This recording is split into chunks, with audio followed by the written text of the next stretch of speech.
it's Jennifer from Live, Laugh, Love to Read. Today we're going to talk about the last 2 books that I read and my reviews on them, a library haul, yay, don't you love library hauls, and the book that I'm currently reading. So let's just get started. The first book that I just finished was Tending Roses by Lisa Wingate. And I'm going to give this one probably 3.8 stars. It was one of those books that, what I call a palate cleanser.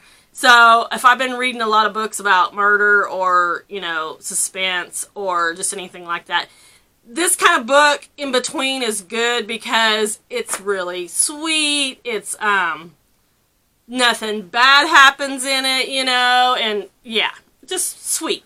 But this one follows Kate Bowman, and she temporarily moves to her grandmother's Missouri farm with her husband and baby son. But the reason she's going there is because the family wants her to convince Grandma Rose that it's time to go into a nursing home. Yeah. That's terrible. We had to do that with my grandma. It was terrible. But anyway, while she's there, Grandma Rose is having some moments of forgetfulness and, kind of a little bit of dementia where she's leaving on the coffee maker without a pot in there. And so coffee is flooding the kitchen, that kind of thing. But then the very next minute, she's fine. But while she's there, Kate realizes that Grandma Rose has a lot of wisdom to teach her. And Grandma Rose leaves these kind of like journals laying around with like a little story. And basically has a lesson in it, and she leaves it laying around for Kate to find. But what she does is she tears out that story, so it's gone, but then the next one's in there, and yeah. So it's kind of like her journal, but she's leaving it around so Kate can read it. Yeah. So, this book was, like I said, sweet, mild, nothing major happened in it, but it's just sweet, That one right there. Tending Roses, Lisa Wingate. Pretty good. And the next one that I finished was After You by Julie Buxbaum. I read that on my Kindle. And this one follows Ellie. Ellie and Lucy were best friends growing up. And in, I want to say Mississippi. And Lucy meets a man and moves to London. Well, she moves there and they have a little girl named Sophie. Well, Ellie is Sophie's godmother. Well, what you find out right away in the book that Lucy gets murdered. She's taken Sophie to school one day and a man stabs her to death, basically. And Sophie sees it. Yeah. So, Ellie goes to London to take care of Sophie, basically. And she has a dad, but he works all the time, and he's really struggling with his grief. So, Ellie goes to take care of Sophie, in her time of need, basically.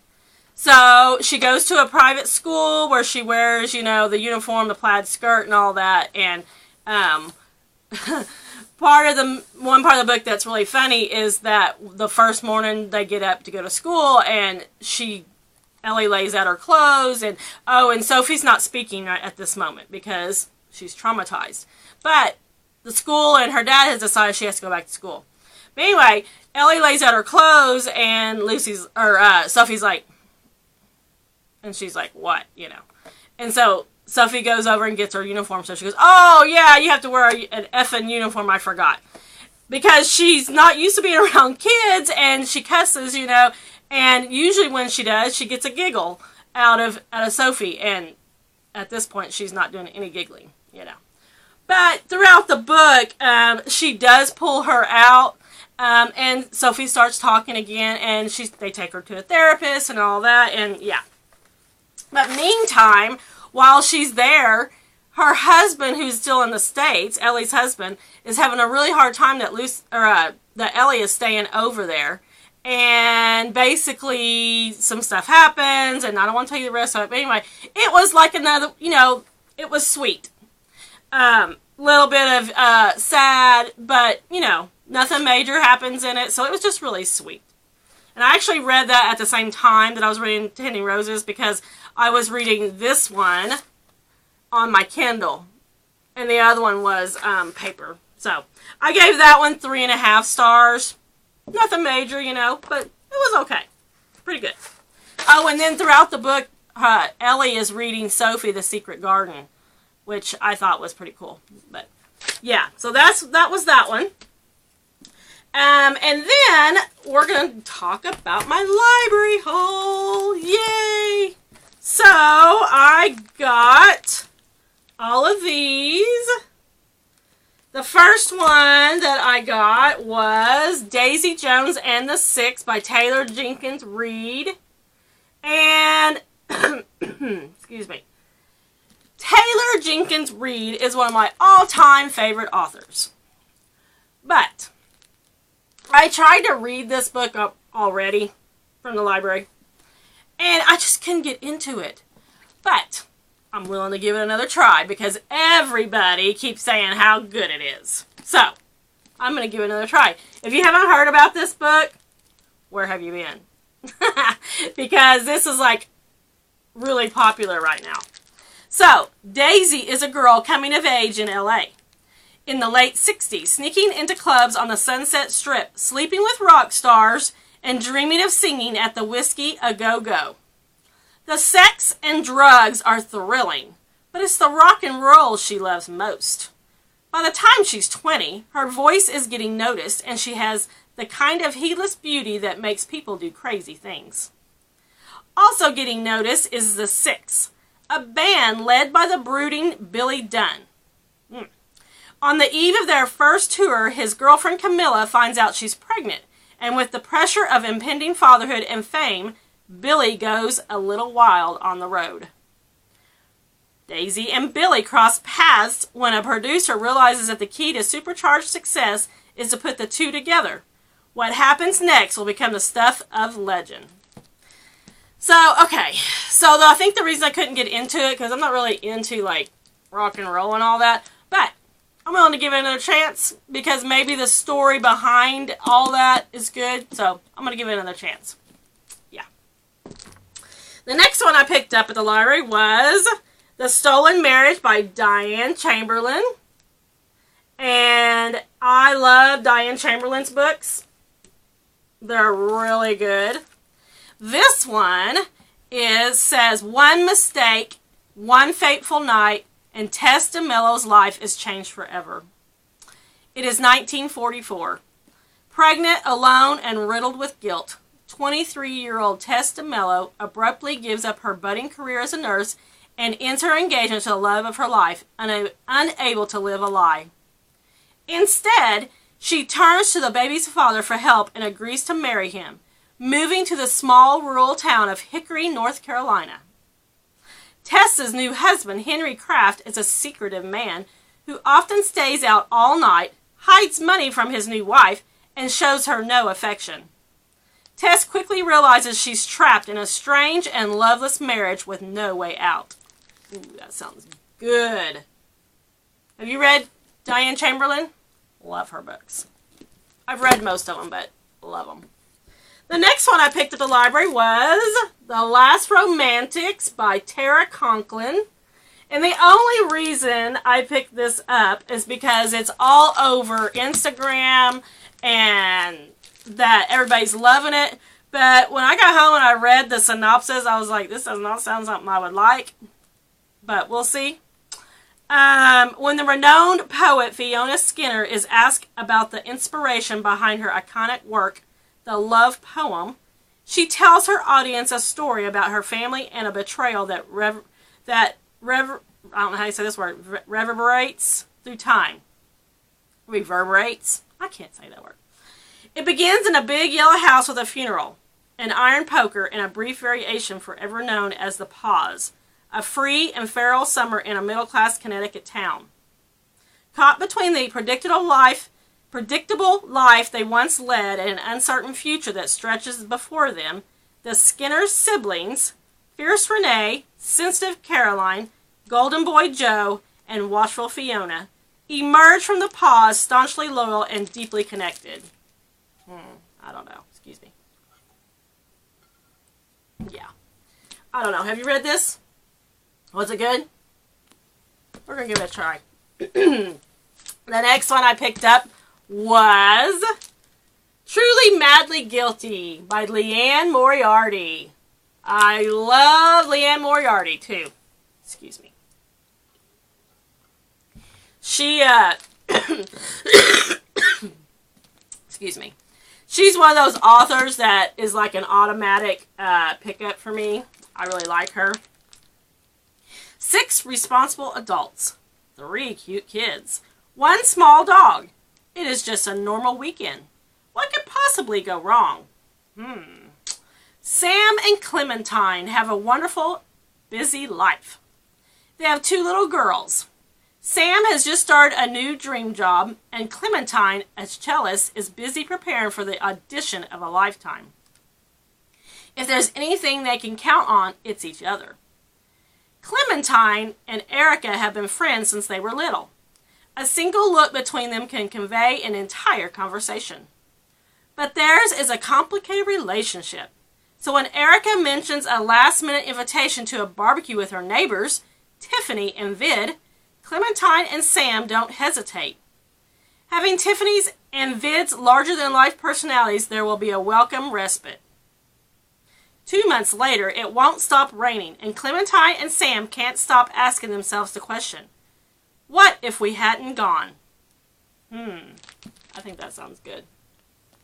Like I said, Liane Moriarty is one of my automatic pickups, so I love her books. The next book on my TBR is one that I bought on eBay, and it's an ARC. So one thing about ARCs is I win a lot of ARCs on Goodreads, which is great. But sometimes I don't want to wait for a book to come out, so what I do is I go to eBay and I look for it, and yep, found this one. I was so excited. Wasted by Randy Susan Meyers. Yeah, so excited for that. Because I love that author. And I'm not sure if that is like a husband-wife team. Excuse me. All I know is I like the books that he, she, they write. They're really good. But this one is about Alice and Daphne. Both successful and accomplished working mothers harbor the same secret. Obsession with their weight overshadows concerns about their children, husbands, work, and everything else of importance in their lives. Scales terrify them.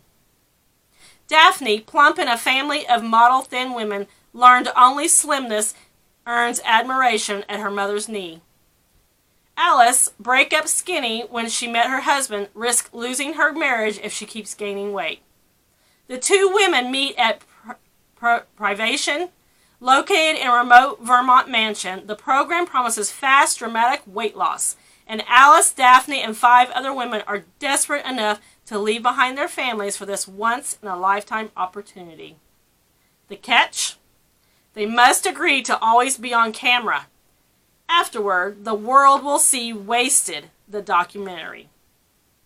The women soon discover that the filmmakers have trapped them in a cruel experiment.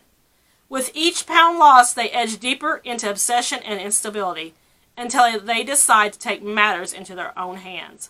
Wow, that sounds really good. Have you read this? Have you read any books by Randy Susan Meyers? They're good. I like them.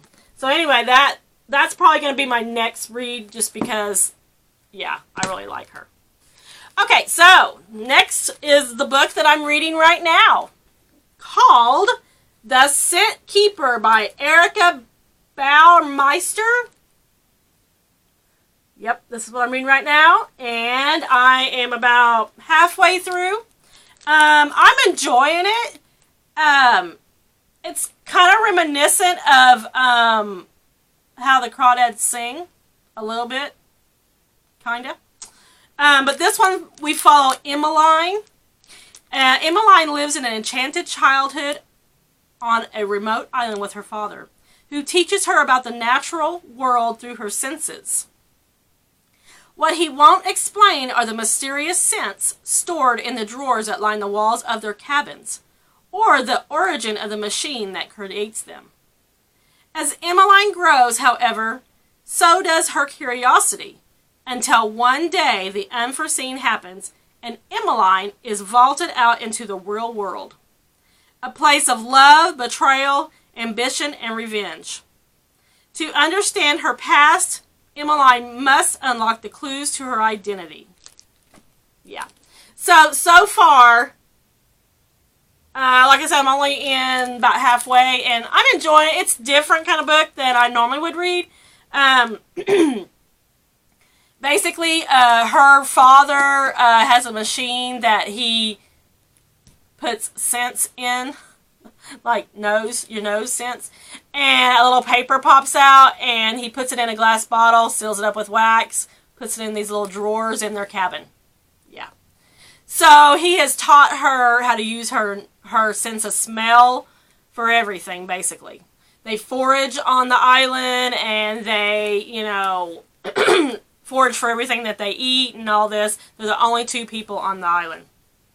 Yeah. So anyway, that's what I'm reading right now. So far, it's keeping my attention. And I think that's all I have for today.